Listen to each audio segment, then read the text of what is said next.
Fox 61 News at 10 starts now.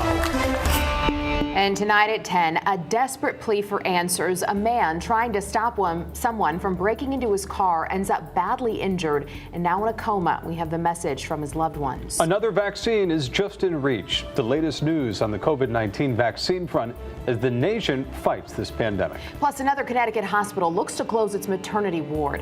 What we're hearing about the plans at Johnson Memorial Hospital coming up. But we start with a Fox 61 exclusive tonight. A community coming together to remember a Hartford man killed in Bridgeport over the weekend. Thanks for joining us here tonight. I'm Ben Goldman. And I'm Sarah Sanchez. Well, police say the man killed was not the intended target. 32-year-old Ramon Peguero was shot and killed, and his family is speaking exclusively with Fox 61 tonight as they remember him. Our Gabby Molina joining us live in Hartford with their message. Gabby. Ben, Sarah, that family says that they want justice for their loved one. So they're asking that if anyone has any information to come forward about that shooting, but they're also asking for support during what's been a very difficult time. 32-year-old Ramon Peguero was a father, a brother, a son, and a friend to many, according to those who knew him best. He was a person greater than life, very energetic, very high spirit, very contagious, funny. Just love everybody and show love to everybody and support. His family, now mourning his loss, gathering together for a vigil in Hartford Wednesday evening. Peguero was shot and killed in Bridgeport over the weekend. He was there to attend the city's Puerto Rican Day parade. Police say he was not the intended target and was hit when someone fired into a group of people on their motorcycles. Ramon was doing what Ramon loved to do. He had a right to be on his bike. He had a right to take that ride. He had a right to want to go wherever he wanted to go.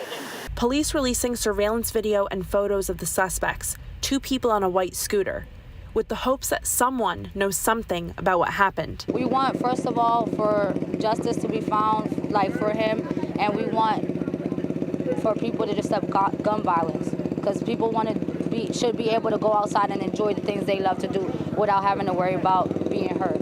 The family left to grieve the unexpected loss of their loved one. It's been difficult for us, but as a family, we're going to try to push through it, and we just need prayers from the community and support. Mothers United Against Violence showed its support, calling for an end to gun violence so no other families have to go through the same. But it doesn't matter if it's Hartford, Bridgeport, or New Haven. If we are asked to support a family, then we will come out and support it. Police say that the intended target of that shooting was an 18-year-old who was also shot. Police say that he's in critical condition but is expected to survive. Live in Hartford, Gabby Molina, Fox 61 News. All right, thank you, Gabby. Well, Naugatuck police are on the hunt for the people involved in a serious hit and run that injured a man. That man was trying to stop someone from breaking into his truck. Brandon Guth's family says he is now in a coma. His girlfriend spoke first to Fox 61, explaining what happened when he went running to try and stop the suspects from breaking into his vehicle. That's when police say he was hit by another car and was left in the road while the suspects sped off. Guth's family and loved ones are pleading for answers. He's just like, just a hardworking, normal person. And his truck was his, livelihood. He had his tools in there. He has his own business. Of course, he was going to run out and try to see who was breaking in his truck and try and protect his livelihood and his job. We just want everyone to know that, and that if they know anything, to please say something. We just want to know who did this. We can't even fathom that there's people that disgusting in the world that would do something like that and just leave. This afternoon, police say they seized a vehicle related to their investigation. It's now being processed for evidence. All new at 10 tonight. A man is under arrest after police say he threatened to shoot and kill staff members at Mount Sinai Hospital in Hartford. South Windsor police arrested 24-year-old Connor Zawoski after he turned himself in Tuesday night. Police say back in June, Zawoski told his counselor he planned on getting his pistol permit, buying a gun to kill staffers at Mount Sinai. He's now prohibited from buying or possessing any firearm, ammo, or deadly weapon. Robert Honch, the Connecticut man convicted in the murders of his wife and daughter back in the 90s, is heading to prison. A judge sentenced him to 60 years behind bars for the murder of his daughter Elizabeth. Back in 1995, Elizabeth's body was found in a parking lot in New Britain. Police say she had been shot in the head. It took nearly 20 years before her remains could be properly identified. By that time, Hanch had moved to Ohio, remarried, and was living under a completely new name. The body of his wife, Marcia, was found up in Massachusetts several days after Elizabeth. Hanch is already serving a life sentence in Massachusetts for the murder of his wife. A New Haven man will plead guilty to charges of threats, harassment, and intimidation. He's being accused of cyber-stalking his ex-girlfriend and her family. Marshall Fain was arrested back in February, accused of sending death threats to his ex, who lived in Massachusetts. The U.S. Attorney's Office of Massachusetts says Fain created multiple social media and email accounts that were used to threaten to kill his ex. A plea hearing has not yet been scheduled. Well, Hamden police are encouraging people to use caution when making online sales. Police are investigating a pair of armed robberies that both involved fraudulent car sales listed on social media. Police encourage anyone who might be making online sales or purchasing things off social media, meet in a public place like a police department. Also, don't go alone.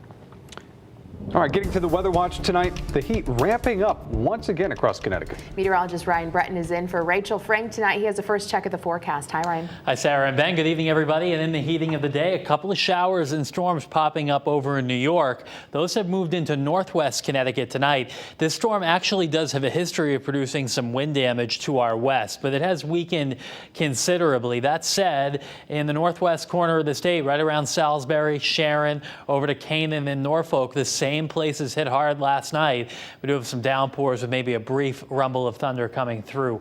Most of the showers tonight will be in northern Connecticut. There may be just an isolated shower farther south. It is very warm out there now, and it remains warm all night long with just a few showers around. Lows only in the upper 60s, and by morning we're back into the 70s. Plenty of sunshine for the day tomorrow. We'll build up a few clouds in the afternoon, and there could even be a brief pop-up shower or thunderstorm. Tomorrow afternoon, though, the odds for those are highest in eastern Connecticut over into southeastern Massachusetts. Humidity stays in check tomorrow, but it comes back in a big way this weekend. We'll take a look coming up in just a bit.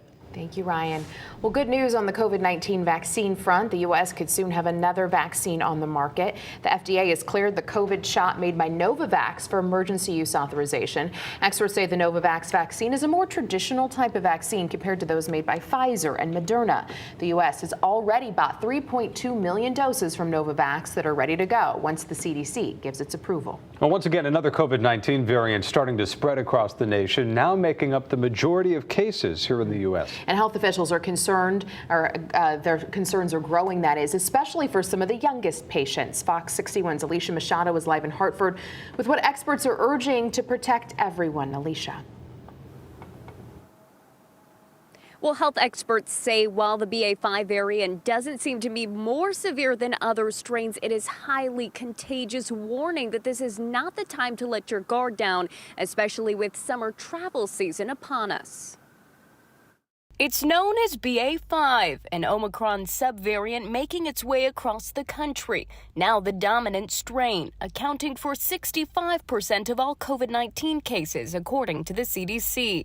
It's causing a rise in cases in Europe. We usually lag Europe by several weeks, so we expect that to happen. Health experts say the subvariant is highly contagious and has the ability to get around immunity from previous infection and vaccination.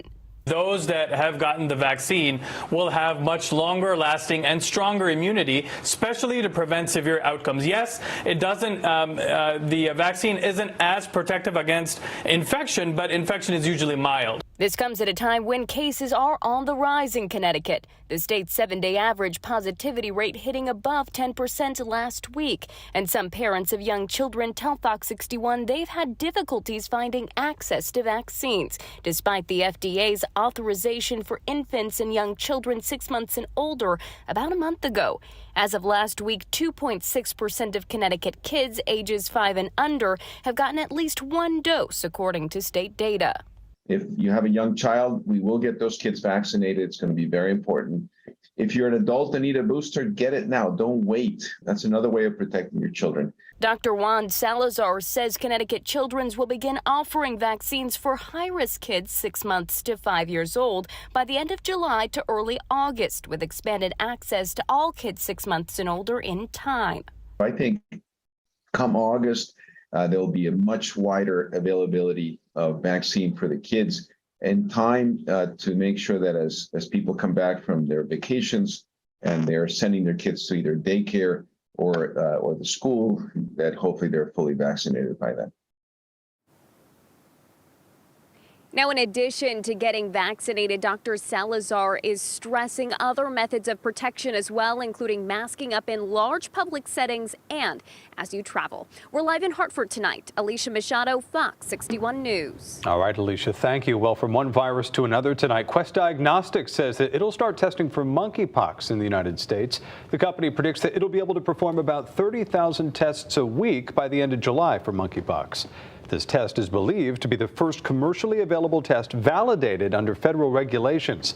Connecticut recently reported its very first case of monkeypox as case numbers continue to rise throughout the U.S. And new at 10, another Connecticut hospital is planning to discontinue its labor and delivery department.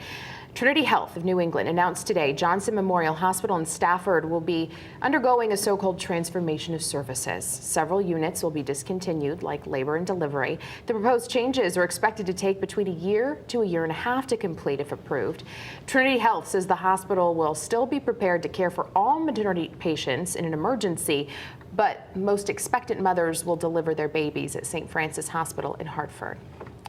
Last week, it was announced the State Office of Health Strategy blocked the plan to permanently close the maternity ward at Wyndham Hospital. Hartford Healthcare says Wyndham isn't equipped to provide a safe delivery.